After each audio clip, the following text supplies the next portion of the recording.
Magandang araw po sa inyong lahat. Tawagin niyo na lang ako sa pangalang Ramon, 55 anyos, at kasalukuyang naninirahan sa lalawigan ng Bicol. Isa ko sa avid listeners ng iyong YouTube channel. Nais ko lang ilathala sa iyong programa ang sarili kong karanasan noong aking kabataan. Isang pangyayari na hindi ko malilimutan sa tanang buhay ko. Naganap ang trahedyang ito, dekada na ang nakakalipas, sa taong 1989 at araw noon ng Semana Santa. Mr. Narrator, araw noon ng Huwebes, nang maisipan naming apat na magkakaibigan na mag-camping sa isang isla na bahagi pa ng Kabikulan. Mahilig kami magkakaibigan na mag-camping sa iba't ibang sulok ng liblib na kagubatan dito sa probinsya. Nasubukan na rin namin na mag-hiking sa iba't ibang lalawigan ng Kabisayaan. Madaling araw pa lang ay nasa biyahe na kami lulan ang lumang kotse na pagmamay-ari ng aking mga magulang. Hindi naman sa pagmamayabang ay nakakaangat kami sa buhay. Gayon din ang tatlo kong kaibigan na sina Baldo, Ani at Marie. Mr. Narrator, bago kami umalis ng madaling araw na yon, gabi pa lang ay nagpaalam na ako sa aking mga magulang. Ngunit hindi sila pumayag dahil araw ng Semana Santa. Mapanganib daw bang mag-camping at gumala sa ganoong araw dahil malakas ang puwersa ng kampon ng kadiliman. Dahil malapit nang mamatay ang puong lumikha. Subalit nagmatigas ako at hindi nakinig sa sinabi ng aking mga magulang. Dahil hindi naman totoo ang ganoong pamahiin at bahagi lang ito ng tradisyon at kultura ng mga Pilipino. Ilang oras din ang naging biyahe namin dahil may kalayuan ang nasabing baryo. Halos 4 na oras ang ginugugol ko sa pagmamaneho. Gayunpaman, hindi naman ako nababagot dahil nasa tabi ko naman si Ani habang binabagtas namin ang kahabaan ng kalsada, lulan ang sasakyan. Bukod kasi sa pagiging matalik namin na magkaibigan, ay may lihim din akong pagtingin kay Ani. Lumipas pa ang ilang sandali, narating na namin ang nasabing baryo na sakop pa rin ng aming probinsya. Naroon kasi ang pantalan kung saan kailangan pa naming sumakay ng bangka para marating ang isla na aming gustong puntahan. Ipinarada ko ang kotse sa tabi ng isang malaking karinderya sa tabi ng malapad na kalsada. Dito rin madalas tumigil ang ilang pampasaherong bus na tumutungong Maynila. Matapos kong iparada ang kotse, ay agad naman kaming bumaba ng sasakyan at kanya-kanyang kuha ng baga. May kalakihan din ang dala naming mga backpack dahil may baon kaming tent. Nakiusap naman kami sa may-ari ng karinderya kung pwede kaming maki-parking kahit 3 araw lang at babayaran na lang namin ito pag nakabalik na kami galing sa pagkakamping. Hindi naman kami nahirapan na tuntunin ang direksyon ng nasabing baryo patungo sa pantalan. May bitbit kaming mapa at may kompas. Sanay na kaming gumamit ng palakumpasan dahil nga kung saan-saan kami napupuntang magkakaibigan. Nang pumayag ang may-ari ng malaking karinderya na makiparking kami ng sasakyan ng 3 araw, ay agad namang kaming umalis patungong pantalan kung saan nakadaong ang mga bangka. Habang binabagtas namin ang makitid na daan, ay may nakasabayan kami na ilang lokal na turista na halatang bakasyonista. Tila sa dala nilang malalaking mga bag ay halatang magkakamping din sila.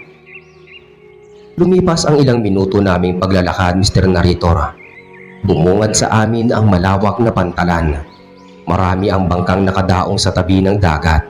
Sila ang mga bangkero na naghahatid sa mga lokal at banyagang turista na gustong tumungo sa mga isla. Hindi lang kasi iisa ang isla sa nasabing baryo, bagkus maraming maliliit na pulo. Kinokontrata din sila ng ilang manlalakbay patungo sa ibang probinsya tulad ng Masbate, Samar at Romblon. Dahil hindi lang bangkang disagwan ang naroroon, kundi malalaking bangkang demotor. Isang bangkero ang nilapitan namin at kinontrata namin ito na ihatid kami sa nasabing isla na nais naming puntahan. Subalit tumanggi ito. Halos ilang bangkero pa ang aming nilapitan, ngunit ganon din sila na tila iniiwasan nila ang nasabing isla. Hanggang sa isang matandang babae ang lumapit sa akin dahil narinig nito ang isla na aming pupuntahan. Hindi ko na babanggitin ang pangalan ng nasabing isla. Binata, kung ako sa inyo, huwag na kayong tumuloy sa islang yon. Hindi nyo ba napapansin na lahat ng kinokontrata ninyong bangkero ay tinatanggihan kayo? Wala nang pupuntang lokal na turista doon. Pati ang ibang mga mandaragat ay iniiwasan ang islang iyon. Bungad na sambit ng matandang babae sa amin. Manang, bakit naman po iniiwasan ang islang yun? Isa ako pa ito ng Bicol. Tanong ko sa matandang babae. Iho, bali-balita dito sa aming baryo na pinagkukutahan daw iyon ng mga aswang. Tuwing nagagawi roon ng ilang mga mangingisda sa gabi, ay may namamataan silang bulto ng katawan ng mga tao na halos walang mga saplot pang itaas. Binabalaan ko kayo para sa inyong kaligtasan. Marami namang isla na pwede ninyong puntahan. Sagot naman ng matandang babae na may kasamang babala. Umalis naman kaagad ang matandang babae matapos kaming kausapin. Gayunpaman ay hindi naman kami natakot sa babala nito dahil likas na sa amin ang ganoong mga nilalang. Alam din namin ang mga pangontra at panlaban sa mga aswang. Hanggang sa isang bangkero ang lumapit sa amin at inalok kami na ihahatid kami nito sa isla na nais naming puntahan kapalit ng malaking halaga. Mas doble ang singil nito. Una, ayaw sanang pumayag ni Ani dahil nananamantala ito, ngunit wala kaming magawa dahil ito ang naglakas loob na ihatid kami roon. Matapos namin magkasundo sa presyo, ay isinampa na namin ang aming mga kagamitan sa kanyang bangka at tinulungan na rin kami ng nasabing bangkero. Habang sumasagwan ang bangkero ay kinausap kami nito. Binalaan din kami nito na mag-iingat kami. Wala pa namang sapat na katibayan na pinamumugaran ng aswang ang nasabing isla. Ngunit totoo raw ang sinasabi ng ilang mandaragat na may namamataan silang mga tao na naninirahan doon. Mas mabuti na raw ang mag-ingat. Mga katagang binanggit sa amin ng bangkero. Sinabi din ito na may sakit ang kanyang anak at kailangan niya ng salapi, kaya't nagrepresenta itong ihatid kami kahit na taliwas ito sa kanyang kalooban at baka magdulot ito ng panganib sa amin. Halos marami maliliit na isla kaming nadaanan, ngunit malayo pa ang isla na aming pupuntahan. Lumipas pa ang ilang sandali ay malaya na naming narating ang isla. Totoo nga ang sinabi sa amin ng isa naming kaibigan na maganda ang islang ito. Tila parang paraiso at maputi rin ang buhangin. At matatayog din ang mga puno. Nang mailapit kami ng bangkero sa tabing dagat, ay agad kaming bumaba ng bangka at kanya-kanyang kuha ng kagamitan. Sinabihan ko naman ang bangkero na balikan kami sa mga susunod na araw bago pumutok ang bukang liwayway. Bago umalis ang bangkero ay sinabihan kaming muli na mag-iingat dahil iniiwasan nga ang isla ng mga turista at lokal. Bago kami maligo sa malaasul na tubig dagat, ay tumungo muna kami patungo sa bukana ng kagubatan para itayo ang aming tent. Pinagtulungan namin itong apat para mas mabilis. Isang malaking tent ang tinayo namin sa bukana ng kagubatan at magkakasama kami roon na matutulog mamayang gabi. Hindi naman kami naiilang dahil matagal na kami magkakaibigan. Matapos naming itayo ang aming masisilungan ay naisipan muna namin kumain dahil nakaramdam na rin kami ng gutom. Marami naman kaming baon na pagkain bukod sa pagkain at inumin ay may baon din kaming mga alak. Matapos naming kumain ay nagkayaya na kaming maligo na magkakaibigan. Halos hindi maipinta ang labis na tuwa at galak sa mga labi ni na Annie at Marie habang nagtatapisaw kami sa dagat. Naghahabulan din kami sa maputing buhangin at walang batid ang saya namin. Tila din naman namin ang araw ng aming bakasyon. Ngunit hindi ko lubos akalain sa mismong araw na yun pagsisimula ang aming kalbaryo nang maisipan naming tumungo sa masukal na kakahuyan. "Ramon, tumungo tayo sa kakahuyan. Tingin ko maraming magagandang tanawin dun," sambit sa akin ni Annie. Sumang-ayon naman sina Baldo at Marie sa sinabi nito. Bago namin tahakin ang masukal na kakahuyan ay bumalik muna kami ng tent para magbihis ng damit dahil nakahubad kami ng pangitaas nang maligo kami sa dagat. Kinuha ko rin ang maliit na lanseta sa aking bag at inilagay ito sa aking bulsa. Habang tinatahak namin ang kagubatan ay binulungan ako ni Baldo na maghiwalay kaming dalawa. Nais nitong makasama si Marina, sila lang dalawa. Pabor naman ako sa mungkahin nito dahil iyon din ang nais kong mangyari, ang makasama si Annie.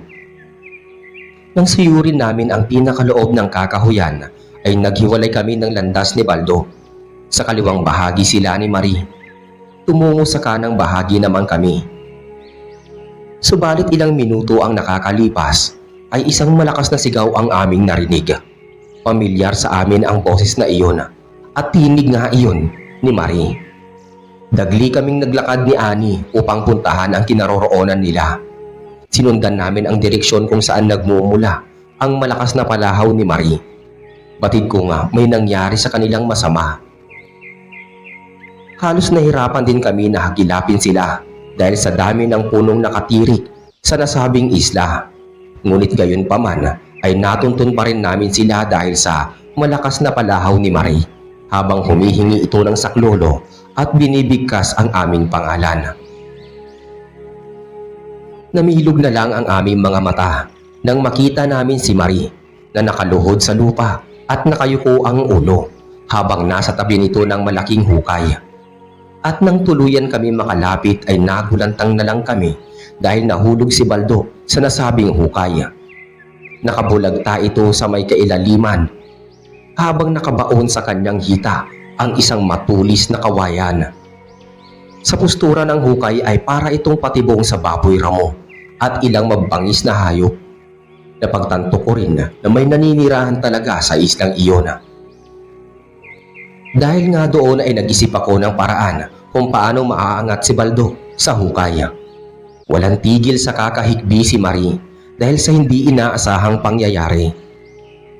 Nilibot ko ang aking paningin sa bawat sulok ng kagubatan hanggang sa masipat ko ang sanga-sangang baging sa ilang mga puno na may ilang metro lang ang layo. Dali-dali akong pumutol ng mahahabang baging gamit ang dala kong lanseta. At sinigurado ko na matibay ang pagkakadugtong-dugtong ng baging. Muli akong bumalik sa tabi ng hukay at mabilis na hinulog ang dulo ng baging sa butas. At ang kabilang dulo naman tinali ko sa isang puno. Naglambitin ako sa baging pababa sa hukay para tulungan at alalayan makaahon si Baldo. "Baldo, tiisin mo lang ang sakit at huhugutin ko ang kawayan na nakabaon sa hita mo." Sambit ko dito nang makababa ako sa hukay. Mabuti na lang at hindi nasapol ang buto nito at sa laman lang bumaon ang matulis na buho ng kawayan. Halos napasigaw ng malakas si Baldo nang pwersahan kong hinugot ang nakabaon na kawayan sa kanyang hita. Bumulwak at umagos ang sariwang dugo nito nang malaya kong matanggal ang matulis na kawayan. Pinunit ko ang laylayan ng aking damit at dagling itinali ng mahigpit sa natamong sugat nito. Nahirapan din ako bago maahon sa hukay si Baldo. Halos naligo na ako sa sarili kong pawis bago ko ito mailatag sa ibabaw ng lupa. "Baldo, kaya mo bang maglakad pabalik sa tent? Aalalayan ka namin." Sambit naman ni Marie dito. Habang nakahilata sa lupa si Baldo. Tumango naman ito bilang tugon sa sinabi ni Marie. Akmang itatayo na sana namin si Baldo ay nakarinig kami ng maraming yabaga ng pares ng paa na papalapit sa amin. Inilingan namin ang mga ulo sa pinanggalingan ng yabag at bumungad sa amin ang ilang kalalakihan na tanging bahag lamang ang suot. Halatang mga native na katutubo sila dahil sa kanilang panlabas na kaanyuan. May mga suot silang palamuti sa leeg na gawa sa buto at pangil ng mga hayop. Nagulat na lang kami nang makalapit sa amin ang mga katutubo dahil hindi naman nalalayo ang lingwahe nila sa amin. Kaso medyo may tono lang ang kanilang pananalita na halatang may halong Bisaya ang kanilang lingwahe. Humingi ng paumanhin sa amin ang mga katutubo. Sila daw ang gumawa ng patibong at para daw iyon sa mga mababangis na hayop bilang bahagi ng kanilang pangangaso. Hindi namin akalain na mababait pala ito at nawala sa isip namin na sila ang sinasabing pangkat ng mga aswang na naninirahan sa nasabing isla. Inanyayahan kami nila na tumungo sa kanilang kuta dahil malapit lang ang kanilang tribo. Nagmagandang loob sila na gamutin ang natamong sugat ni Baldo. Meron daw silang magaling na manggagamot na kayang gamutin ang malalim na sugat gamit ang mga halamang gamot. At dahil alanganin ang aming sitwasyon ay pumayag na lang kami sa kanilang alok. Mukhang mababait naman sila at hindi gagawa ng masama. Isang banig na kawayan ang kanilang ginawa at isinampa doon si Baldo. Binuhat ito ng 4 na katutubo, samantalang habang tinatahak namin ang kanilang pinagkukutaan ay naririnig namin ang malalakas na agos ng dalampasigan na halatang kumokonekta ito sa karagatan. Dumaan din kami sa mayayabong na talahiban habang maraming mga maliliit na puno ang nakabalandra. Lumipas ang ilang minuto naming paglalakad at natanaw na namin sa hindi kalayuan ang mga kubong tatsulok sa isang patag na lupain na pinalilibutan ng matatayog na mga puno. At nang tuluyan na kami makapasok sa kanilang tribo ay napansin ko ang isang dambana sa gitna ng kanilang mga kubo. Gawa ito sa isang antigong kahoy na halatang ito ang kanilang sinasamba dahil sa wangis ng nasabing kahoy. May mga nakasabit din na bungo ng hayop sa dambanang iyon. Maya-maya pa, dinala nila kami sa bakanting kubong tatsulok na gawa sa tinapyas na kawayan. At halatang matibay ang pagkakagawa dito. Malalapad na dahon ng buli ang nagsisilbing sapin sa sahig ng kanilang kubo. Nang makapasok kami sa bakanting kubo at nang mailatag doon si Baldo, ay nagpaalam sa amin ang mga katutubo na tatawagin lang nila ang manggagamot. Lumipas ang ilang saglit ay isang matandang babae ang pumasok sa aming kubo. Buwaghag ang kulot nitong buhok at namumula ang mga ngipin at gilagid. May nginunguya itong nganga. Marami din itong palamuti sa leeg habang may ilang marka ng tinta sa muka. Lola, kayo po bang manggagamot? Usisang tanong ni Ani. Ako nga ha. Tanging ako lang ang nag-iisang manggagamot dito sa aming tribo. Sagot naman ng matanda at nagpakilala ito sa pangalang Tandang Emang. Lumapit ang matanda sa nakahilatang si Baldo upang suriin ang malalim na sugat nito. Agad namang nagdikdik ng sarit-saring mga halamang ugat at sariwang dahon si Tandang Emang. Itinapal nito ang dinikdik na halaman sa sugat ni Baldo. Matapos nitong tapalan ang sugat ay kumuha ito ng itim na lumang bandana at itinali sa tinapalang sugat. Tandang Emang, maraming salamat po. Pagpapasalamat naming lahat sa matanda matapos nitong gamutin si Baldo. Gili kong panauhin, dito na kayo magpalipas ng gabi dahil ilang oras na lang ilulubog na ang araw. Mahirap para sa inyo ang tahakin ang labasan ng aming tribo dahil maraming mababangis na hayop sa islang ito. Wika sa amin ni Tandang Emang. Nagkatinginan muna kami magkakaibigan bago sagutin ang sinabi ni Tandang Emang. Nagdadalawang isip kami noon kung doon kami sa kanila magpapalipas ng gabi. At dahil nangihina pa si Baldo, ay wala kami nagawa kundi manatili sa kanilang tribo. Nang makalabas ang matandang manggagamot sa aming kubo, ay isinarado nito ang pinto. Habang nasa loob kami ng kubo at nakasandal ang likod sa dingding na kawayan, pinagmamasdan namin si Baldo. Mahimbing itong natutulog. Naisip namin na baka naginhawaan na ito nang gamutin ito na tandang Emang. Habang lumilipas ang mga oras, ay padilim na ng padilim ang buong paligid. Halatang papalubog na ang araw. Naaninag namin sa labas ng dingding ang ginagawang malaking sulo ng katutubo malapit sa bandana. Dahil malinaw naman namin itong nasisilayan sa siwang ng dingding na kawayan. Medyo maalinsangan noon sa loob ng aming kubo, kaya't naisipan kong lumabas upang lumanghap ng sariwang hangin. Ngunit nang hilahin ko ang dahon ng pintuan ay hindi ko ito mabuksan. Nahalatang ikinandado ito sa labas ng isang matibay na lubid. Dahil sa senaryong iyon ay isa lang ang gumuhit sa aming isipan. Halatang ginawa kaming bihag ng mga katutubo. Hanggang sa makarinig na lang kami ng sunod-sunod na ugong ng tambol at tambuli, o mas kilala sa torotot na gawa sa sungay ng kalabaw. Tila may nagaganap na pagdiriwang sa kuta ng mga katutubo. Tila nilamon kami ng hilakbot. Dahil parang himig ng kamatayan ang aming naririnig. Nagsimula ng umiyak at mataranta ang dalawa kong kaibigang babae habang nananatiling walang malay si Baldo. Ano nang gagawin natin? Mukhang ginawa nila tayong bihag at ibinilanggo sa kubong to. Sambit ni Ani at baka sa mukha nito ang labis na takot. Nagulantang na lang kami nang muling bumukas ang dahon ng pinto at bumungad sa amin ang ilang katutubo na may hawak na sibat.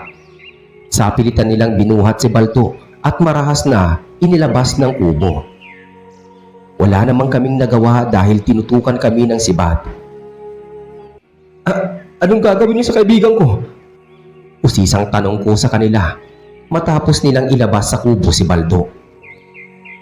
Namilog na lang ang aming mga mata nang sabihin ng isang katutubo na kakatayin nila si Baldo upang gawing handa sa magaganap na selebrasyon ng kanilang kapistahan kinabukasan. At isa kina Ani at Marie ang gagawin nilang alay sa kanilang sinasambang huwad na Panginoon. Huling isinarado at kinandado ng katutubo ang dahon ng pinto ng kubo na kinasasadlakan namin. Halos hindi na mapakali ang dalawang babaeng kasama ko sa labis na hilakbot na kanilang nararamdaman. Sinabihan ko sina Ani at Marina huwag mataranta dahil hindi ito makakatulong sa amin. Nag-isip din ako ng paraan kung paano kami makakatakas ng gabing yun. Napasigaw at napayakap na lang sa akin ang dalawang babae nang marinig namin ang malakas na palahaw ni Baldo. Sumilip ako sa siwang ng kawayan para alamin ang kaganapan sa labas. Napamura na lang ako at nakaramdam ng galit nang makita kong nakalatag si Baldo sa mahabang lamesa habang pinuputol ng mga katutubo ang kamay at binti nito. Kaya pala napasigaw ang aking kaibigan dahil kinakatay na ito. Malinaw kong nasilayan kung paano mangisay si Baldo habang nagsisimula ng laslasin ang kanyang lalamunan hanggang sa ito ay pugutan ng ulo. Sinala din ang dugo nito mula sa pulang banga. Dahil sa pangyayaring yun ay nagsimula na akong kumilos para makatakas kami. Hindi na nagawang sumilip ni Ani at Marie dahil natatakot sila na masaksihan ang mapait na kamatayan ni Baldo. Hanggang sa maisipan kong silipin ang bawat sulok ng dingding kung saan pwede kaming dumaan na hindi na mamalayan ng mga katutubo. Sa oras na mabaklas ko ang ilang piraso ng kawayan sa dingding at dahil abala ang lahat sa pagkatay habang ang iba naman ay nagpapatugtog ng mga instrumento ay nagsimula na akong baklasin isa-isa ang dingding na kawayan. At kahit na mabusisi ito ay kailangan kong pagtiyagaan upang matakasan namin ang nalalapit na kamatayan. Bukas na ang kanilang kapistahan kaya bago pa man sumapit ang hating gabi ay dapat makaalis na kami sa kanilang tribo. Habang binabaklas ko ang bawat hibla ng tinapyas na kawayan gamit ang lanseta ay sinabihan ko sina Annie at Marie na magmatsyag sa siwang ng dingding at baka biglang may dumating na katutubo. At nang tuluyan kong matuklap ang ilang pirasong kawayan na kasya lang ang aming katawan, ay nagsimula na kaming lumusot para tumakas. Hindi nila kami namalayan dahil sa ingay ng kanilang instrumento. Subalit hindi pa nga kami nakakalayo ay biglang may nakapansin sa amin at sumigaw ito ng malakas na nakatakas ang mga bihag.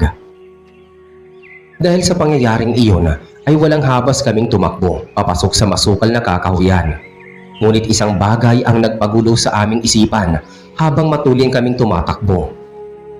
Nakakarinig kasi kami ng malalakas na angil ng mababangis na hayop na halatang tinutugis kami.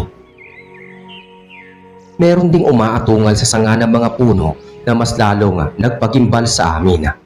Akala namin mga katutubo lang sila na kumakain ng laman ng tao o mas kilala sa tawag na kanibal.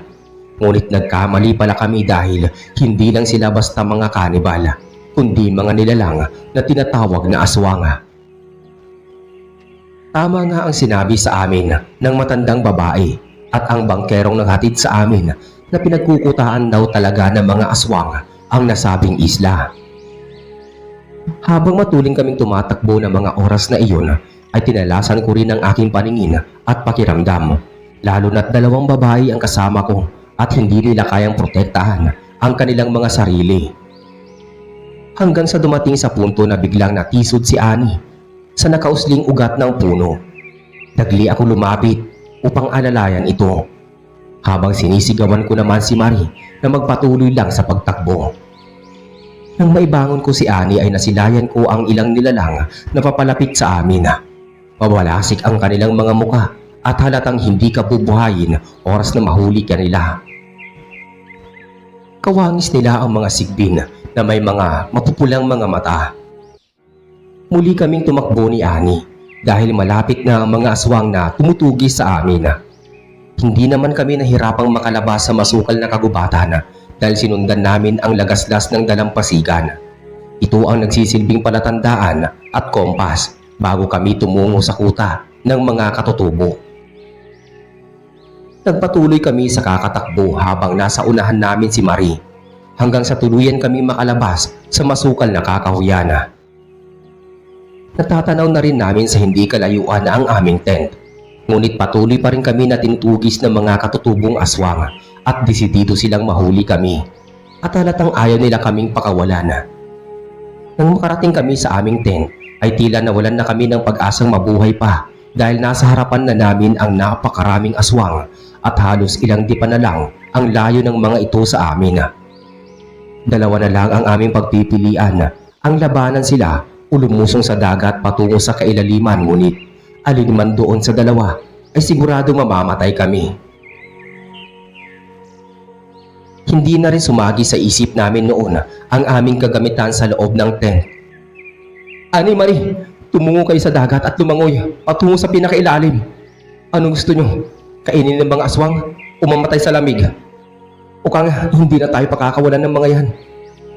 Sambit ko sa kanila habang nakakapit sila sa magkabilaan kong bisig. Wala naman tugon sa dalawang babae sa aking mga sinabi at mas pinili nila na manatili sa aking tabi kahit na nasa bingit kami ng kamatayan. Dahan-dahan na rin na naglalakad papalapit sa amin ang mga aswang. Batid nilang wala na kami matatakbuhan. Halos ramdam ko ang panginginig ng katawan ni na Annie at Marie. Subalit isang malaking himala ang nangyari sa amin ng mga panahong yun. Dahil bigla kaming nakarinig ng malalakas na putok ng baril at tumama ang balang iyon sa kinatatayuan ng mga katutubong aswang. Ibinaling namin ang paningin sa pinanggagalingan ng bala at doon kami nakaramdam ng kaginhawaan dahil ilang bangkero ang nagsidatingan. Sinipat kami ng liwanag na nagmumula sa flashlight at sinigawan kami na tumungo sa tabing dagat para sumampa sa kanilang bangka. Hindi na rin tuluyang nakalapit sa amin ang mga aswang dahil pinapapatukan sila ng mga mahabang baril na dibomba. Hinayaan na lang namin ang mga gamit sa tent dahil mas mahalaga ang aming mga buhay. Sa pagkakatanda ko ay 5 bangkero ang dumating, kabilang na ang naghatid sa amin sa nasabing isla na nagdulot sa amin ng malagim na trahedya. Nang makasampa kami sa bangka ay agad naming nilisan ang isla. Napahagulgol ng iyang sina Marie at Annie habang nakayakap sila sa akin. Labis na pagsisisi ang namutawi sa aming lahat dahil nawalan kami ng isang matalik na kaibigan. Hindi rin namin alam kung ano ang sasabihin namin sa mga magulang ni Balto. Sana nakinig na lang kami sa sinabi ng matandang babae. Hindi sana ito nangyari sa amin. Labis na kalungkutan at paghihinagpis ang aming tinatamasa ngayon. Tila nadurog ang aming mga puso sa pagkawala ng matalik naming kaibigan. Nagpasalamat naman kami sa bangkerong naghatid sa amin sa nasabing isla dahil nabanggit nito sa amin na hindi siya mapakali at nababagabag matapos kaming ihatid sa isla. Nararamdaman nito na tila nasa panganib kami, kaya't maaga pa lang ay nakipagtulungan na ito sa ilang kakilala nitong bangkero. Nagkataon naman na may baril de bomba ang ilan sa mga kaibigan nito na ginagamit sa pangangaso. Tila naging gabay at anghel ito sa amin. Kasi dahil sa kanya, nakaligtas kami sa bingit ng kamatayan sa kamay ng mga katutubong aswang. At dahil sa trahedyang iyon, ay nagpatupad ng batas ang pamunuan ng nasabing baryo na mahigpit na ipinagbabawal na tumungo sa ilang mga lokal na turista sa islang iyon.